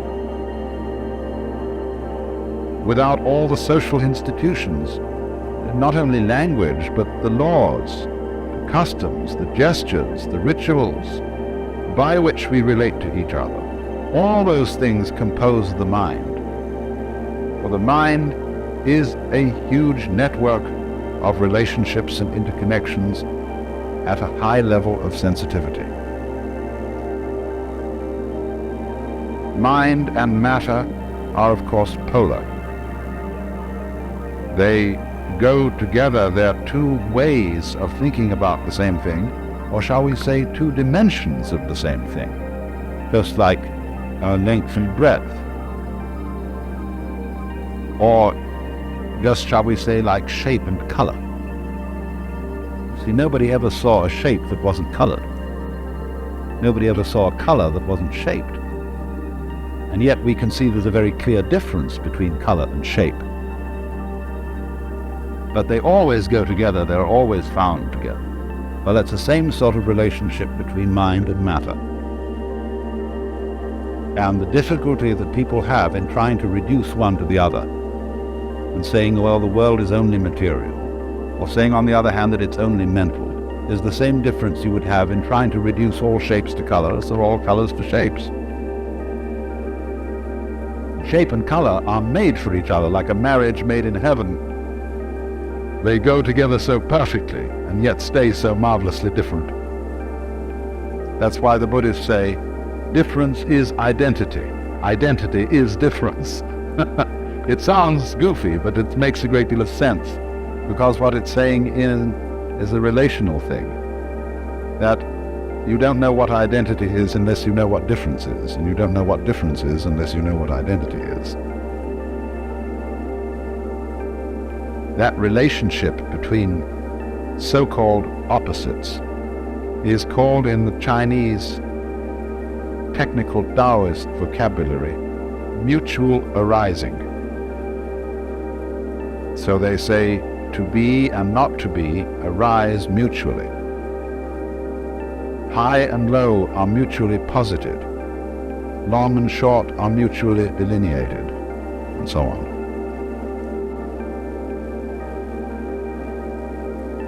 Now, what we see then is the totality of the cosmos focused at each point, you see, gives rise to the illusion of the independence of the point from the whole. Just as the human being, by virtue of having an enclosed epidermis, and to be able to walk instead of having to be rooted to the ground, presents the illusion of being separate. And so that's why I asked Vada to do these demonstrations last night, because he showed visually the interdependence of the figure and the background, and how the two play together, how you can switch from paying attention to one to paying attention to the other, and in each case it's significant. That is an art that we have lost in our day-to-day perception of life, and it leads, practically speaking, to the serious problem of ecological blindness. That is to say, to the ignorance which most human beings seem to suffer from, especially in our culture, that they are inseparably related to their physical environment. It looks as if we aren't. It looks as if we can go out with bulldozers and insecticides and every kind of a gadget and make over our physical environment as it suits our whims. But then we discover to our consternation that we've upset all sorts of balances, that the house we made such a nice flat lot for on the hillside suddenly slides down the hill when there's a rainstorm because we took away all the shrubbery that was binding the hill together. And you know, this happens in Hollywood every day, and nobody ever seems to learn. And that's, you see, there's this immense importance of overcoming the illusion of separateness. But people are afraid of that because they think it's communistic. They think that the grand style, the great thing about Western civilization, is its stress on individual personality and its value. And that we have created the ideal of personal integrity. That is to say that the most important thing in the world is the individual. All collectivities, corporations, states, and so on, exist as servants of the individual. And if they get in his way and they interfere with his private enterprise, whatever that may be, it's a bad thing. Man, the individual, is the crown of creation from this point of view. And therefore, when anybody suggests that individual man is not what you thought was an individual, but is in some way united with, grounded in the totality, then if you're this kind of rugged individualist, you mix up your vocabulary and you call the totality, the collective. Now, the collective and the totality are two completely different things. The idea of collectivism is based on individualism. It's the idea that the society of mankind and the physical environment beyond it is a collection with nothing of the kind. That's the idea of cosmic flotsam and jetsam that all floated together into a collection. And that's the obverse of individualism. You know, American individualism is the same philosophy as Marxist collectivism, seen from the other side, because they're both based on the same erroneous sensation of individuality. Now, what people don't understand is that a complex and interesting personality is not a matter of being isolated. It's a matter of being deeply connected with and aware of one's relationship to the whole surrounding cosmos. Let's suppose that I'm preparing to make a date with some lady, and she's such an individualist that her thoughts are only occupied with herself. She never thinks about anything that isn't herself. But she's an awful bore. She has nothing to say. She's not interested in any books, in any landscapes, in any works of art, in any literature, in any other people. She's a total bore. But the more, on the other hand, she would be interested in all those things that are supposed to be not herself, the more of a colorful personality she becomes. So the rule is to get away, you see, from these ideas of the individual as finding his individuality and uniqueness through independence, but rather finding his individuality and uniqueness through being related. Because you see, that's what makes a look at the word relation from another point of view when we talk about our friends and relations. Supposing I come across some individual who I can't make out what kind of a thing he is. I can't make out where he came from. His accent isn't American, it isn't British. It isn't particularly Middle Western, it certainly doesn't have the overtones of New York or New England. He just talks flat. And as to his style of clothing, it's utterly nondescript. Well, I think this is pretty much of a bore. What I like to see in an individuality, in a physical individual, is ways that I can relate him to his ancestry.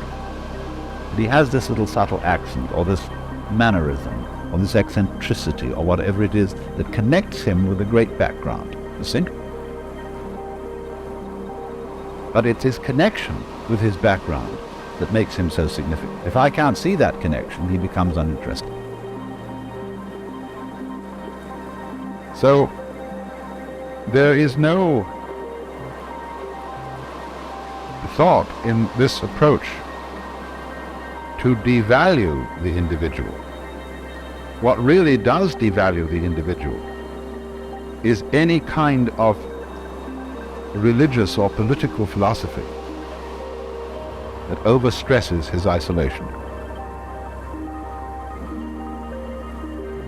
And this is something that Californians in particular need to take note of. And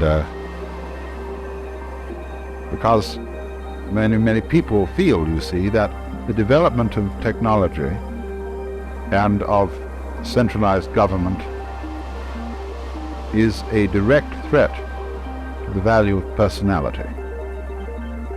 Well, in some ways it is, but that is only because technology is being developed by personalities who don't understand what personality is. They're working on the old individualist collectivist point of view. They're the same. So then, you see, this is then the illusion created that the individual is operating all by himself, that actions and thoughts and deeds proceed solely from inside his skin, so that we can say, there's where it started. You see? Well, that's the game of praising and blaming. The game of who started it, who can we give candy to, who can we bang on the head. In other words, somebody has to be hit, as in The Farmer in the Dell, and finally we get to the end, the cheese stands alone, the cheese stands alone. Hi-ho the dairy, the cheese stands alone. Well, why? Who started it? The group. Well, another fear about this is that it absolves people of responsibility if they see through the illusion of separateness.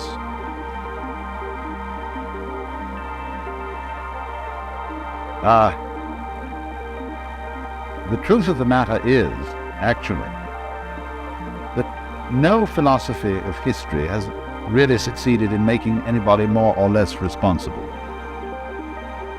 In other words, let's say that you are a Christian, a Catholic of the old-fashioned medieval type, who believes that you've got an individual soul with free will and that you're under responsibility to God to obey His law, and that if you don't, the most disastrous consequences imaginable will befall you. You will fry in hell forever. There's no evidence whatsoever that believing in that made people any more virtuous than they are today. None at all. Indeed, clergy who believed in all this owned whorehouses and all kinds of things. They were just as contemptuous of law and order as anybody could be now. And part of the reason was, of course, that the threat of hell was an unimaginable penalty like the H-bomb. It's just too big to think about, and really brings justice into disrespect because it uses such crude and clumsy methods. It's like using a steam hammer to drive in tacks. Responsibility is a thing like a nice face, which you either have or haven't. Certain backgrounds, certain interests, certain awarenesses of relationship create responsibility in some human beings. And they live that way not because they are giving themselves sermons and telling themselves all the time that they ought to be responsible. It's because they're intelligent enough to see that being responsible makes things very much easier for everybody all around. That's all there is to it. And of course that's all is a big all. But you won't, what I'm saying is, the people who are frightened that other people will abandon responsibility never did have any way of thinking that would guarantee that people would be responsible. There is no such guarantee. If there were, we should be automata.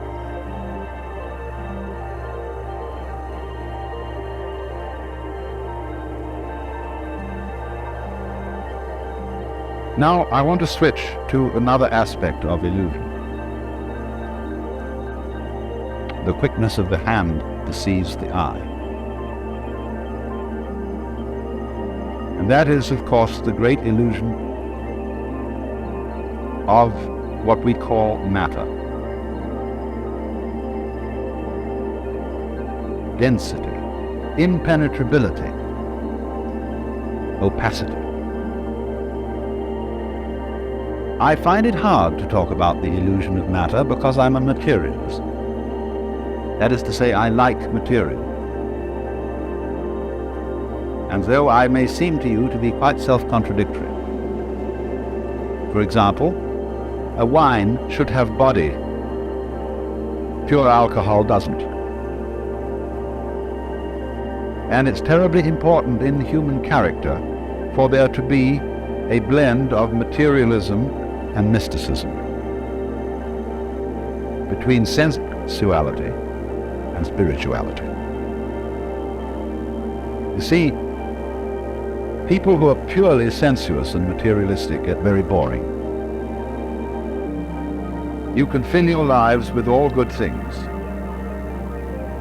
with Alfa Romeos and hi-fis and wonderful cameras and girls with beautiful bodies and Chris Crafts and dry martinis and Chanel No. 5, And after a while, if that's all you've got, it gets sickening and the bottoms begin to feel like plastic and the martinis taste like medicine. And somehow, you get a distaste for life, and even for mountains and trees and waters. And then on the other hand, the purely spiritual approach to things is too rarefied, too earnest, too abstract, too purely Euclidean. And the people who are intensely spiritual and don't have any sensuality are always desperately serious, colorless, lacking in humor, and never are able to meet one as man to man with a kind of a friendly leer in the eye. Oh, yes, they live at a level of frantic intensity. I see these two extremes need each other. Say spirituality needs a beer and a loud burp, and sensuality needs a rough blanket and a hard bed and a cold night with the stars, to wonder about. The sensualist as such, the materialist as such, has no wonder, and the mystic, the pure mystic, has no body. He's pure alcohol.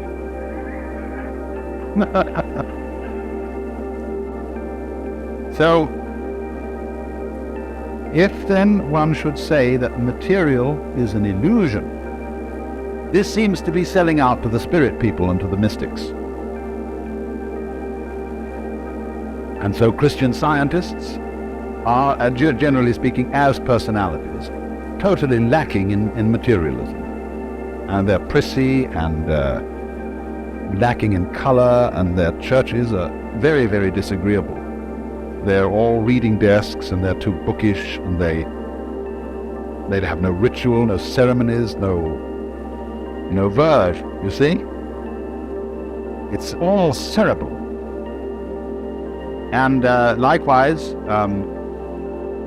when people get the wrong idea about Hinduism or Buddhism, they go in for this same ultra-mysticism.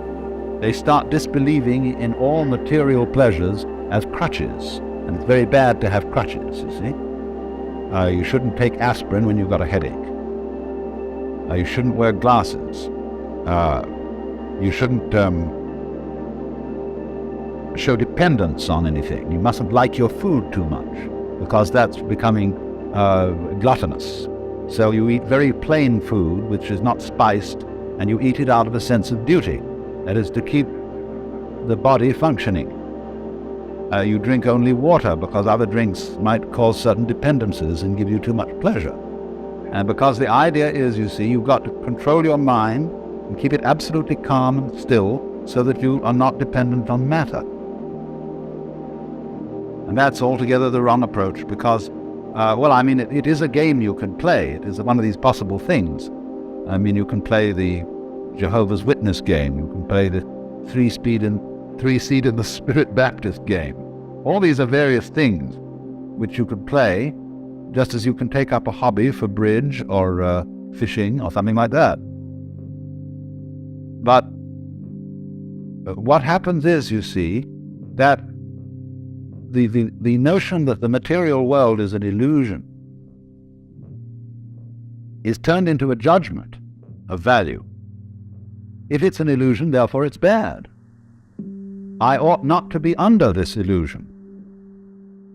Well, the reality of the matter is that if you see that the material world is an illusion, you can enjoy it a great deal better than if you think it isn't. A true materialist, therefore, is one who knows that material is an illusion. Then he's not afraid of it.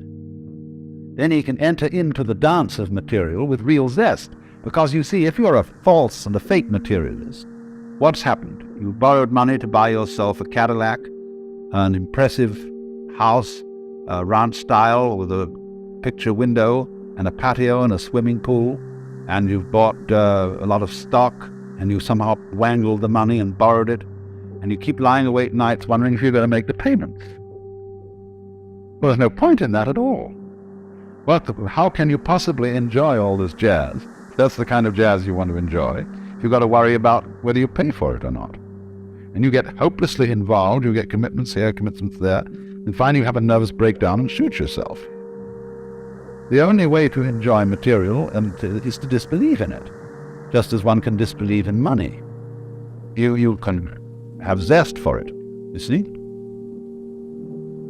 Otherwise, it's much better to be poor. I mean, if you have no taste for this kind of life and no real interest in it, but feel that somehow you ought to have it for status reasons, much better to stay poor. Not have any of that stuff at all. So, then this is the important thing I'm trying to say. Material is an illusion, but a great illusion. And the point is to swing it, and not to run away from it on the one hand, or to get stuck on it in the other. Then you can play with it. Just like a wheel going round. The wheel is too loose on the axle, it wobbles all over the place. If it's too tight, it won't revolve. But you kind of sit loose, you see, to this thing. Not too loose, though. Now, in what way, then, is the material world an illusion? Well, we know a lot about this now from our physics. And we know that what we call solidity is force, contained force. The agitation of particles or wavicles or whatever they are at such an immense speed that they become impenetrable to other agitations. So that when I put my foot on the floor, the reason it doesn't go through the floor is that the floor is coming into existence and going out of existence so rapidly that there is no interval through which my foot can penetrate. Like an airplane propeller, you can't put your head through it without getting it chopped off. Only that if it were going far faster still, it wouldn't even cut your head off. It would just be like banging your head against a brick wall. And it has to be going fast too within an extraordinarily small and restricted space. The airplane propeller is whizzing around through a considerable space in relation to the size of a head. But if it were going much faster, but through much smaller spaces, you see, then it would be like banging your head against a brick wall. So what we've got in our so-called physical objective world is a behavior of energy where matter arises from it through its behavior in restricted spaces. Density is a quality of space rather than a quality of matter. You see what I mean? I gave the illustration of the airplane propeller to try and show that. So that all this is an electronic, diaphanous world. Very similar to other creations of electronic patterns, the dance of forms on the TV screen, the rainbow, the aurora borealis. It's all fundamentally like that. Only we are of the same kind of jazz, you see. Our bodies are this dance too, and therefore the physical world feels real to us. In other words, it feels solid because we are something of the same kind. If we were on a different wavelength, we'd walk right through it, in the same way as radio waves come right through the house. They are of such a nature that they can penetrate the spaces, the interstices, or in some way jazz signals through. And we are on the same wavelength, you see, as the wall, and so don't go through it. But nevertheless, the whole cosmos is therefore a function of energy, or you could say of light, something like light, and therefore we and it are all diaphanous. Now, it's easier to see that if you live in a medium where things aren't so dense. There's only one other creature as intelligent as man, and this lives in a medium that is less dense, and this is the dolphin. The dolphin is a mammal.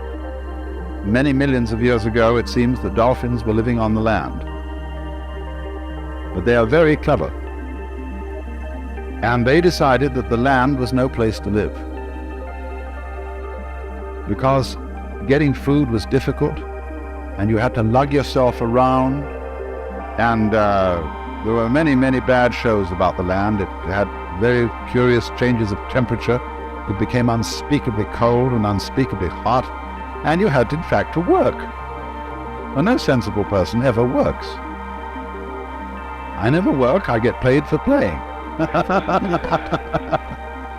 And everybody should do that. That's the mark of an educated man, is that eventually he gets a job where he's paid for playing.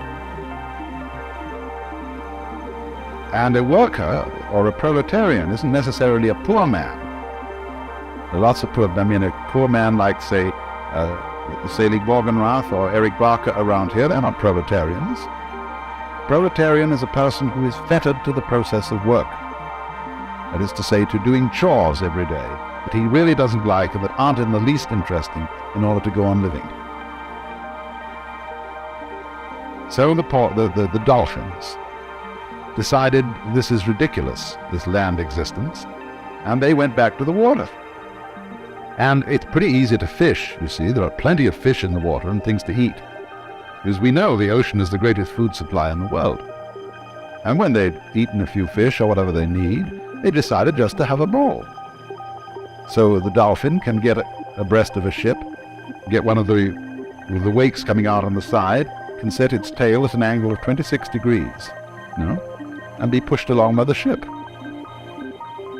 And it's not going anywhere. There's no reason to go along there. As if it had to get to another part of the sea is pretty much the same all through. But they're just going, boom, and they chatter and dance, and they're really highly civilized beings. And so, please don't anybody ever kill dolphins or be unkind to dolphins, because they're exemplary, high-minded creatures. And we shall soon discover this. As soon as we can set up communication with them, they will tell us all about it, and we will then invent a new style of civilization based on frolic.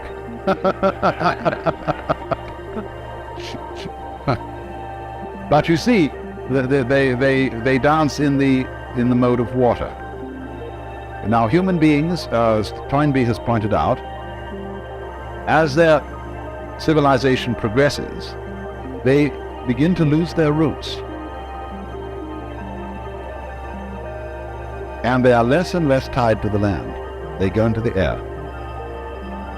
And what's going to happen, if man develops without blowing himself to bits, if he can get over the hurdle, you see, that dangerous point, is that gradually all roads are going to disappear. And the earth will have centers of human habitation, you see, but no roads. They'll be as obsolete as railroad tracks, because everybody will fly. And once the medium of air is much more fluid than the medium of water. And as we fly, you see, on the land, your values are all values of permanence, solidity, firmness. They're architectonic in the sense of our great stone structures, pyramids and things like that. But in the air and on the water, all values are fluid. And what you have to know to be a good airman is, of course, stars. Like whitethroats and other migrating birds migrate by the stars. But once you start relating yourself to the stars, you realize that you're living in a universe where directions are all relative. And you become a being capable of existing in non-solidity. And that's why Buckminster Fuller, believed that techniques and really all culture came from the sea. The men who first learned to sail were the wise men.